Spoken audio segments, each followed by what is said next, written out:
The governor of California vetoing a sweeping AI safety bill that would have put one of the country's first regulations around the development of that technology. For today's Tech Check, Deirdre Bosa talks about what comes next. Morning, Dee. Hey, good morning, Carl. So Governor Newsom, he's trying to have it both ways. This also shows just how tricky regulation is going to be.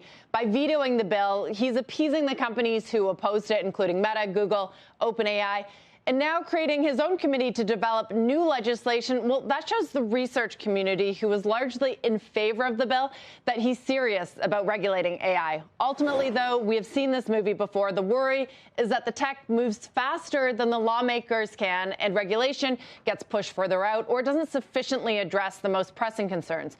Newsom rejected the bill in its current form, saying that it applied only to the largest and the most expensive AI models, those that cost at least $100 million to train. He argues that other smaller AI systems, they can be deployed in high-risk environments, or they can involve critical decision-making or the use of sensitive data, and those would not be covered by this bill. Think lower stakes like autocorrect and customer service chatbots versus AI forecasting to manage electrical grids, or AI-powered medical diagnostic tools, which could require those smaller models and thus not be covered by the bill.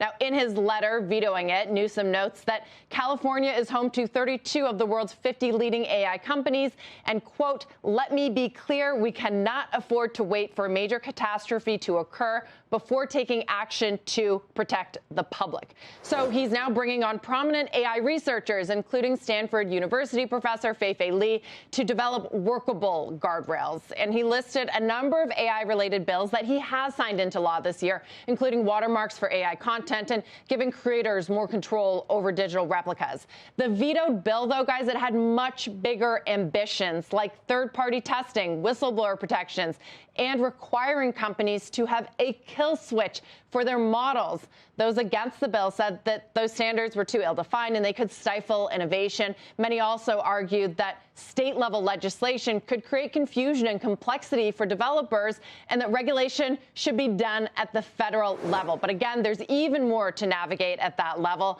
California Senator Scott Wiener, co-author of the bill, called the veto a setback for AI accountability and noted Congress's, quote, continuing paralysis around regulating the tech industry in any meaningful way. The one thing I will say, though, guys, from experience on the ground here and talking to many of the companies developing these models, safety is already very much front of mind. The big question is whether the industry can police itself. And you look at other innovation, other waves of technology, and very much an open question.